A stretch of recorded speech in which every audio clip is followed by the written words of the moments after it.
नमस्कार दोस्तों, स्वागत है आप सभी का योर ग्रोथ पर एक बार फिर से। आज हमारे साथ श्रीकांत जी है जिन्होंने हेलो श्रीकांत जी, सबसे पहले तो हेलो, नमस्ते। इन्होंने काफी समय तक बीपीओ में एसोसिएट की तरह काम किया, टीम लीडर की तरह काम किया और असिस्टेंट मैनेजर की तरह भी काम किया है। तो आज इनसे हम जनरल टर्म्स पूछेंगे कि बीपीओ की जनरल टर्म्स क्या होती है। अगर हमारे व्यूअर्स भी कोई जॉब करना चाहते हैं बीपीओ में, तो उन्हें पता होना चाहिए कि क्या यह शब्द हैं, क्यों इस्तेमाल किए जा रहे हैं। बट ऑब्वियस सही बात है। शुरुआत में ऐसे करूंगा ना कि एक टर्म मैंने भी सुनी थी, AHT। जी हाँ, ये क्या चीज होती है? जैसे देखिए AST जो होती है, नॉर्मली अगर हम बीपीओ देखा जाए तो बीपीओ सबको पता चलता है बीपीओ में कॉल सेंटर है, कॉल लेने होते हैं, कॉल उठाने होते हैं या फिर कॉल करने होते हैं। सो हर एक कस्टमर का हर एक कॉल पे कितना टाइम देना है, अगर उसको मेजर करना है तो वो टर्म होता है AST। अब AST में कैसा होता है, एवरेज हैंडलिंग टाइम। अच्छा, सो हर कॉल में तुम कितने देर से कॉल पे बात कर रहे हो, उसके अंदर तुमने कितने पॉज लिए, कितने ब्रेक लिए, कितना होल्ड पे डाला है कस्टमर्स को, ये काउंट किया जाता है। और साथ ही साथ आफ्टर कॉल वर्क, मतलब पूरा अगर हमें किसी भी एजेंट की अगर हमें AST निकालनी है, एक्चुअली ये KPI है जहां पे हम लोग उसको मेजर करते हैं, उसका परफॉर्मेंस। अच्छा, end of the day, end of the month उसका परफॉर्मेंस मेजर किया जाता है। सो वो उसका टर्म KPI जो है AST। सो पूरे महीने में जितने उसने कॉल लिए, ओके, साथ ही साथ हर एक कॉल पे उसने कितना होल्ड दिया, ओके, कितने कॉल के बाद कितना टाइम लिया उसने दूसरा कॉल अटेंड करने के लिए। सो इस चीज को मेजर करने के बाद जो उसका आउटपुट निकलता है, जो परसेंटेज निकलते हैं, वो होते AST, जिससे उसका परफॉर्मेंस मेजर किया जाता है। अच्छा, तो ऐसे बेसिकली मैं पूछूंगा कितना AHT अच्छा माना जाएगा किसी कॉल सेंटर पे, या फिर अलग कंपनी में डिफरेंस है? कैसा होता है, अगर हम आउटबाउंड, जैसे कॉल सेंटर में 2 टाइप के कॉल होते हैं। एक जो कस्टमर को हमें कॉल करना पड़ता है, जहाँ पे आउटबाउंड कॉल होता है। सो वहां पे AST ज्यादा मैटर नहीं करता है, वो तुम्हारी 3, 4 या 5 मिनट की भी चल सकती है, ओके। या फिर जैसे कि कोई टेक्निकल ट्रबल शूटिंग होती है, सो उस केस में AST मैटर नहीं करती, तो वो 8-9 तक भी चली जाती है। क्योंकि वहां पे हम लोग माइक्रोसॉफ्ट हो गया, बाकी जो कंपनीज होती है जिनमें हम टेक्निकल सपोर्ट प्रोवाइड करते हैं, तो वहां पे AST मैटर नहीं करती। तो वहां पे 8-9 की भी AST काफी अच्छी मानी जाती है, 8-9 मिनट पर कॉल। ओके। लेकिन साथ ही साथ जब हम इनबाउंड कॉल में होते हैं, जब कस्टमर का कोई क्वेरी होता है और वो कोई टेक्निकल ट्रबल शूटिंग नहीं है, कोई नॉर्मल क्वेरी है, कोई प्रोडक्ट रिलेटेड इन्फॉर्मेशन पूछ रहा है, सो वहां पे AST उसकी मैटर की जाती है, जो कि हार्डली मैक्सिमम 2 से 3 मिनट की होती है। 2 से 3 मिनट में आपको पूरा कॉल खत्म करना होता है। इस कॉल में आपको ओपनिंग से लेके कस्टमर का रेजोल्यूशन देने तक। वाओ, तो 2-3 मिनट में मतलब सारी इंफॉर्मेशन देकर के खत्म कर दो। जी हाँ, और वो ऐसा नहीं कि हम एक फ्लो में दे देते हैं, बट एक स्पीड में, जैसे कुछ चीज पढ़ रहे हैं हम लोग, वैसे नहीं, एक फ्लो में कस्टमर से कन्वर्सेशन जो होता है। एंड 2 से 3 मिनट, जहां तक कि मेरा एक्सपीरियंस है, 2 से 3 मिनट सफिशिएंट होते हैं कस्टमर को पूरी रेजोल्यूशन देने में। तो इसमें कोई परेशानी नहीं है? परेशानी नहीं है, कैसे कर पाऊंगा वाला। और कैसा होता है, ये कोई एक कॉल पे नहीं होता, ये एवरेज होता है, पूरे दिन की तुम्हारी AST मेजर की जाती है। सो किसी कॉल पे अगर ज्यादा भी हो गई, किसी कॉल पे कम होती है, तो वो मैच की जाती है। बहुत सारे लगते ही कट भी जाते हैं। एग्जैक्टली। तो वो भी आपको कहीं ना कहीं बेनिफिट मिलता है। इसके बाद एक और टर्म है FTR। FTR क्या चीज है? अभी जैसे हमने बात की, कस्टमर को हम लोग रेजोल्यूशन देते हैं। कस्टमर, अगर आप मुझे कॉल करते हो किसी कस्टमर केयर में, माना कि देखिए कभी आप कंप्यूटर के लिए कॉल करते हो, ओके सर मेरा ये लैपटॉप है, मैंने Lenovo का कोई लैपटॉप लिया था जिसके अंदर मुझे ये दिक्कत आती है, तो आपको जो इशू है वो इशू मैं कितने देर में सॉल्व करता हूँ, ओके, जिसको हम लोग रेजोल्यूशन कहते हैं। कितने देर में आपको रेजोल्यूशन देता हूँ, आपको कितनी बार उसके लिए कॉल करना पड़ता है। अभी लैपटॉप की आपकी डिलीवरी आनी है, आपको लैपटॉप रिसीव होना चाहिए था जी, ओके, कि आपका आज डिलीवरी डेट था। अगर आप मुझे कॉल करते हो, श्रीकांत आज मुझे कॉल आने वाला, मतलब मेरा लैपटॉप डिलीवर होने वाला था, मुझे नहीं मिला, ओके। अगर मैं यहाँ पे आपको देता हूँ कि सर ऑन द वे है, आ जाएगा, आपने हाँ बोला, रख दिया, लेकिन आप नहीं मिला, आप दोबारा कॉल कर रहे हो, राइट, ओके, मतलब वो सेकंड अटेम्प्ट हुआ। सो FTR ये टर्म ऐसा है कि जिसके अंदर फर्स्ट टाइम रेजोल्यूशन जी, जब मुझे पहली बार जब कॉल किया है कि श्रीकांत मेरा लैपटॉप की आज डिलीवरी थी, उसका क्या हुआ, ओके, कहाँ तक है। सो जिसको FTR, जिसका रेशियो हाई रखना है जी, वो पूरी केस स्टडी देखेगा, लैपटॉप की करंट स्टेटस क्या है, करंट लोकेशन क्या है, डिलीवरी स्टेट क्या है, उसका एस्टिमेट टाइम क्या है। सो उसी वक्त मैं आपको कॉल पे बोलता हूँ, सर आपका लैपटॉप ऑन द वे है, ओके, अभी DA से निकला है, डिलीवरी एसोसिएट आपके ऑन द वे है, जो कि एक्सपेक्टेड है अगले 5 से 6 घंटे में आपके पास डिलीवर कर देगा। हाँ, ओके। साथ ही साथ अगर नहीं भी आता है, ओके, तो हमारे एंड से आपको एक कॉल आ जाएगा जहां पे आपको पूरी इंफॉर्मेशन दी जाएगी कि वो आ जाएगा या फिर कल अगर एक्सटेंड होता है तो कल कब तक आ सकता है। तो इससे क्या होता है कि आपको एक ही कॉल में पूरा रेजोल्यूशन मिल जाएगा। हाँ, सो इसको हम बोलते हैं FTR फर्स्ट टाइम रेजोल्यूशन। इसको मेजर किया जाता है कि जितने भी आप कॉल दिन में अटेंड करते हो जी। उसमें से आपने कितने फर्स्ट टाइम में रेजोल्यूशन देके कस्टमर को सेटिस्फाई किया। ओके, जनरली जिसके अंदर कस्टमर को रिपीट कॉल ना करना पड़े। जनरली हम लोग अगर कस्टमर है, मैं कॉल कर रहा हूँ तो अगर एक टाइम रेजोल्यूशन नहीं मिला तो फिर तो भड़क भी जाते हैं बहुत ज़्यादा। एग्जैक्टली जब उसको सेकंड कॉल जब करना पड़े हाँ। तो कस्टमर इरिटेट हो जाता है। कस्टमर का सीसैट रेशियो वो आगे पता ही चले, सेटिस्फेक्शन रेशियो जो होता है। क्या होता है सीसैट क्या? एग्जैक्ट, जब कस्टमर सेटिस्फेक्शन रेशियो जो होता है जी, मतलब कैसे कि अभी आपने कॉल किया, आपकी क्वेरी मैंने रिजॉल्व अभी टाइम फ्रेम के लिए भी कर दी, आपने पूछा डिलीवरी कब आएगी, सर आ जाएगी। ओके, आप एग्री हो गए, ठीक है, आपने कॉल कट कर दिया, आपको इन्फॉर्मेशन मिली आ जाने वाली है, आपने ओके, जो आपको जिससे मेरा कॉल खत्म होता है जी, ओके, तो एक आपको एक रिव्यू क्वेश्चन आता है जिससे आपने बात की, उसकी सर्विस कैसी थी, आपको ये पूरी इन्फॉर्मेशन मिली या नहीं मिली। तो जो आप रेटिंग देते हो वो रेटिंग होता है सीसैट। ओके, सो वो रेटिंग जो मिलती है वो अगर आज आपने एक दी थी लेकिन सेकंड कॉल आपको करना पड़ा तो जाहिर सी बात है आप रेटिंग उसको कम दोगे।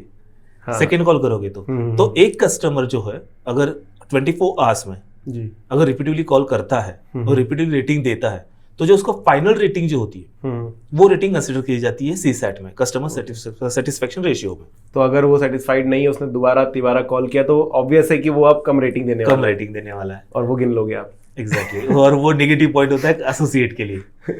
ओके, तो इसके अलावा जैसे श्रिंकेज भी एक शब्द बोला जाता है बहुत ज्यादा। श्रिंकेज, जी हाँ, एक्चुअली कैसा अभी जैसे हम लोग ये जो टर्म्स अभी यूज कर रहे थे हम लोग, AST हो गया या फिर सीसैट हो गया या फिर FTR हो गया, ये एक एसोसिएट लेवल के लिए टर्म्स है जहाँ पे एक एसोसिएट डे टू डे जो कस्टमर से इंटरेक्ट करता है उसका जो परफॉर्मेंस आउटपुट निकलता है वो परफॉर्मेंस मेजर किया जाता है ये टर्म्स के ऊपर। अब जो श्रिंकेज हो गया या फिर एट्रेशन जो हो गया, ये टर्म्स ऐसे होते हैं जो उसका मॉनिटरिंग पर्सन है, टीम लीडर हो गया फिर उनके मैनेजर्स हो गए, तो उनको टीम को मॉनिटर कैसे करना है। ओके, अब श्रिंकेज ये टर्म्स ऐसा है जिसके अंदर तुम्हारे प्रोडक्शन आवर्स, ओके, जितने प्रोडक्शन आवर्स, फॉर एग्जांपल एक एजेंट है जिसका 9 आवर्स का शिफ्ट है, उसके अंदर 1 आवर ब्रेक है, ओके, सो उसके 9 आवर्स ये प्रोडक्टिव आवर्स हो गए, बट उसका ब्रेक हम नॉन प्रोडक्टिव है, एज अ कंपनी वो प्रोडक्टिव नहीं है। ओके, साथ ही का उसकी कोई ट्रेनिंग हो गई, उसके कोई मीटिंग्स लेते हैं, वो भी हालांकि प्रोडक्ट सपोर्टिव है, प्रोसेस के सपोर्ट के लिए लेते हैं, लेकिन वो इफेक्टिव नहीं होती है, एग्जैक्ट प्रोडक्टिव आवर्स नहीं होती। वो आवर्स जो मेजर किया जाता है उस टर्म्स को कहा जाता है shrinkage. Okay, so total login hours plus तुम्हारे non productive hours divide by total login hours for that particular period. Okay, so वो निकलता है, वो तुम्हारा श्रिंकेज परसेंटेज निकलता है। सो वो श्रिंकेज परसेंटेज तुम्हारे टीम की productivity as a team wise या फिर सेंटर वाइज मेजर की जाती है। ओह, सो ये आपका अच्छा रहना जरूरी है कि आप ज्यादा से ज्यादा प्रोडक्टिविटी दिखा सको। एग्जैक्टली, मतलब आपका अटेंडेंस होना चाहिए, आप जो अननेसेसरी ब्रेक अडेरेंस जो होता है, जो शेड्यूल अडेरेंस होता है जी, नॉर्मली ये देखा था कि डिसिप्लिन फॉलो नहीं होता है, तो डिसिप्लिन का इम्पैक्ट क्यों पड़ता है, कहाँ पे पड़ता है डिसिप्लिन का। तो जैसे हम लोग जैसे हम टीम लीडर्स जब थे तो हमने देखा, हमने बहुत बार बोला था कि सर आप टाइम पे आइए, टाइम पे ब्रेक लीजिए, इतने देर का ही ब्रेक लेना है आपको, ये शेड्यूल में ब्रेक लेना है। द रीजन ये हम लोग एजेंट को बोलते थे या फिर जब हम एजेंट से सुनते थे, उसके रीजन यही था कि श्रिंकेज, क्योंकि वो प्रोडक्टिव आवर्स जो है ओवरऑल सेंटर की प्रोडक्टिविटी पे इम्पैक्ट पड़ता है। जो सर्विस लेवल होती है, जो जिससे क्लाइंट मेजर करता है, अगर मान के चलो आप कोई कंपनी चलाते हो, ओके, और आपने किसी को कॉन्ट्रैक्ट दिया कि ये मेरा कस्टमर को सपोर्ट करना है आपको इस पर्टिकुलर आवर्स में, तो कितना सपोर्ट करते हो आप, वो आपकी सर्विस लेवल होती है।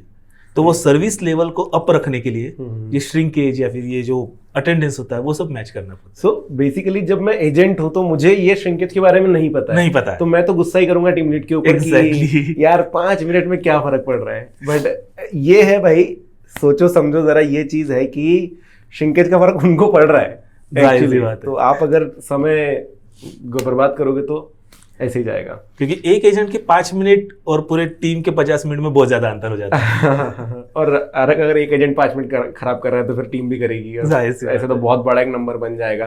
सो बूंद बूंद से घड़ा भर जाएगा आपका, बूंद से तो ऐसा नहीं करना है। अभी एट्रिशन चीज भी है जो आपने मुझे बताई थी, वो एट्रिशन क्या है? एट्रिशन एक ऐसा होता है कि मतलब तुम्हारे पास अभी जो हमने टर्म्स यूज किए जी, श्रिंकेज, FTR, ये परफॉर्मेंस रिलेटेड हो गया, ये टीम का परफॉर्मेंस हो गया, ये तुम्हारे एजेंट का परफॉर्मेंस हो गया। एट्रिशन एक ऐसा टर्म है जहां पे तुम्हारे कंपनी का, तुम्हारे टीम या फिर तुम्हारे सर्विस जोन है उसका परफॉर्मेंस जो मेजर करना है कि तुम्हारे पास एम्प्लॉय सिंकेज कितना है, एम्प्लॉय अट्रेशन रेट कितना है, मतलब कितने एम्प्लॉय तुम्हारे पास आते हैं जी, और कितने छोड़ के जाते हैं, रिजाइन कितने करते हैं जी। सो अगर मान के अगर मुझे 1 महीने का अट्रेशन रेट निकालना है, सो 1 महीने में मेरे एवरेज एम्प्लॉय 50 है जी। और 10 चले गए तो मेरा 20% अट्रेशन रेशियो आया।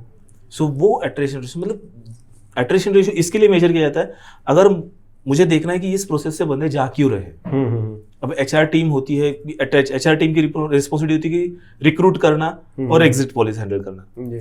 तो अगर ऑपरेशंस चलने हैं, प्रोसेस अगर कॉल सेंटर चलना है तो उसके लिए एजेंट्स होने, एसोसिएट होने बहुत जरूरी होते हैं। लोग तो लगेंगे। तो लोग जा क्यों रहे हैं ये वजह फाइंड आउट करने के लिए पहले अट्रेशन रेशियो का एक फिक्स होता है, मैक्सिमम 8 से 9% का रखा जाता है। अच्छा।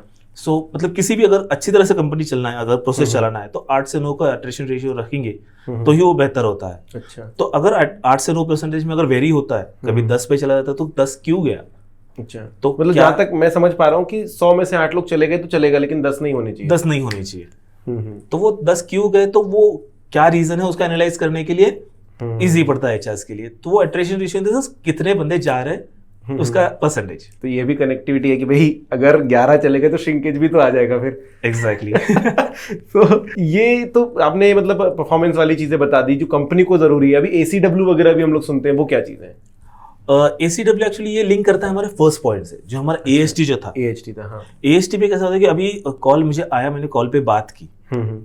अब कॉल पे बात की, मैंने जो आपको समझाया कि आपका जो प्रॉब्लम था वो समझ दिया, लेकिन उसके बाद मुझे वो अपडेट करना है। मुझे उसके नोट्स लिखने होते हैं, उसकी टैगिंग करनी होती है। ओके, सो वो टैगिंग के लिए मतलब जैसे आपका कॉल रख देता हूँ, उसके बाद मुझे सिस्टम में जो इनपुट्स डालने हैं, ओके, कि कस्टमर की क्वेरी क्या थी, उसका रिक्वायरमेंट क्या था, उसको रेजोल्यूशन क्या दिया, उसको कौन सी डेडलाइंस दी है, ओके, उसने किस ऑर्डर के बारे में या फिर किस चीज के बारे में इंक्वायरी की थी, वो सब डिटेल्स वहां पे डालने होते हैं। वो टैगिंग के लिए वो जो टाइम लेता है वो एसीडब्ल्यू होता है। अच्छा, आफ्टर कॉल वर्क। ओके। और ये भी चीज ऐड होती है एएसटी में, जब उसका परफॉर्मेंस काउंट किया जाता है तो उसने कितना टाइम एसीडब्ल्यू पे वो एग्जीक्यूटिव था वो भी काउंट किया जाता है। जहां तक लग रहा है कि कम से कम होना चाहिए आपका एसीडब्ल्यू। एग्जैक्टली, एसीडब्ल्यू हार्डली तुम्हारा 30 सेकेंड्स बहुत हो गए। 30 सेकंड में सारी डिटेल जो 2 मिनट में दी है कस्टमर ने। जी हाँ। तो ऑन कॉल भी आप नॉर्मली ये सारी चीजें ऑन कॉल ही होती है। 30 सेकेंड जो हम लोग ब्रीदर जिसे बोलते हैं उसको यूज कर सकते हैं, अदरवाइज ऑन कॉल, क्योंकि अब जिस तरह से हम कस्टमर को हैंडल करते हैं, सो स्क्रीन पे हम लोग कस्टमर की इंफॉर्मेशन मिल जाती है, वहीं पे हमें उनके इनपुट्स और आउटपुट जो भी आते हैं वो डिटेल्स अपडेट करने होते हैं, जो स्क्रीन पे दिख रहे हैं और जो कस्टमर को हम बता रहे हैं, वही उसकी टैगिंग करनी होती है, कॉपी पेस्ट होता है। जी, सो ये आपको इसके समय में ही मिल जाता है, ऑन द कॉल बात करते करते ही कर देते हैं। सो बहुत सारे लोग शायद गलत इस्तेमाल भी करते होंगे एसीडब्ल्यू का, फिर तो होता है, इसीलिए उसको लिमिट रखा है 30 सेकंड्स का। 30 सेकंड के बाद अपने आप जो है चला जाता है, आप फ्री हो जाओगे, नेक्स्ट कॉल हिट जाता है। ओके। सो क्योंकि बहुत सारे बीपीओ जो है वो कुछ ना कुछ सिस्टम यूज करते हैं, जेनेसिस वगैरह इस्तेमाल करते हैं। जेनेसिस होता है, एमडॉक्स के भी सिस्टम्स है, सीआरएम जिसे हम कहा जाता है, कस्टमर रिलेशनशिप मैनेजमेंट। जो सीआरएम होता है उसके अंदर कस्टमर की पूरी डिटेल्स होती है। अगर कोई भी कस्टमर मुझे कॉल करता है तो उसकी डिटेल्स मैं कहाँ से लूंगा, उसने उसका अकाउंट क्या है, उसका नाम क्या है, या फिर उसने कौन सी ऑर्डर प्लेस की है, वो सब डिटेल्स जानने के लिए एक मीडियम होता है जो हम लोग सिस्टम यूज करते हैं, सीआरएम जिसे कहा जाता है। सो जो भी डिटेल्स, जैसे कस्टमर्स ने कोई पूछता है, अगर जैसे हम डिलीवरी का एग्जांपल हम जब बात कर रहे थे, अगर आपने मुझे बताया कि मेरी डिलीवरी के रिलेटेड रिक्वायरमेंट है, सो डिलीवरी का स्टेटस जानना है, तो मैं आपसे ऑर्डर नंबर लूंगा। तो ऑर्डर नंबर जब मैं सीआरएम में पंच करता हूँ मुझे पूरी डिटेल्स मिलती है, इस लोकेशन पे डिलीवर्ड होना है, यहाँ पे पैकेज का ये स्टेटस है, ये ऑर्डर आइटम है। सो उसी के साथ उसकी डेडलाइंस मिलती है, उसका स्टेटस मिलता है, जो मैं आपको डिलीवर करूंगा ऑन कॉल कि सर ये स्टेटस है, यहाँ पे आया हुआ है, ये आपको इस टाइम पे मिल जाएगा। जब मैं आपको ये बता रहा हूँ उसी टाइम पे मुझे टैगिंग भी करनी है कि हाँ, order required, delivery status required, delivery status informed, and ये स्टेटस है, ये डेडलाइंस है, दैट्स इट। सो बहुत सारी चीजें सिलेक्ट बेसिस पे है कि आपने क्लिक किया, ड्रॉप डाउन कर दिया फटाफट। सो ये है दोस्तों कुछ कॉमन टर्म्स जिसके बारे में आपको पता होना चाहिए अगर आप बीपीओ में काम कर रहे हो। तो आई थिंक मुझे ऐसा लग रहा है कि अगर आप एक एसोसिएट भी हो या टीम लीड भी हो तो आपको जानने बहुत ज़्यादा ज़रूरी थे, क्योंकि हमें लगता है 5 मिनट लेट हो गए तो कुछ नहीं होता, बट एक्चुअली फर्क पड़ता है, जैसा कि श्रीकांत जी ने बताया। तो थैंक्स करना चाहूँगा श्रीकांत जी को कि वो हमारे चैनल पर आए और आप लोगों को ये चीज़ दी। आपके मन में कोई सवाल हो तो कमेंट सेक्शन में ज़रूर लिख दीजिएगा। वीडियो अच्छा लगा हो तो लाइक ज़रूर कीजिएगा। धन्यवाद।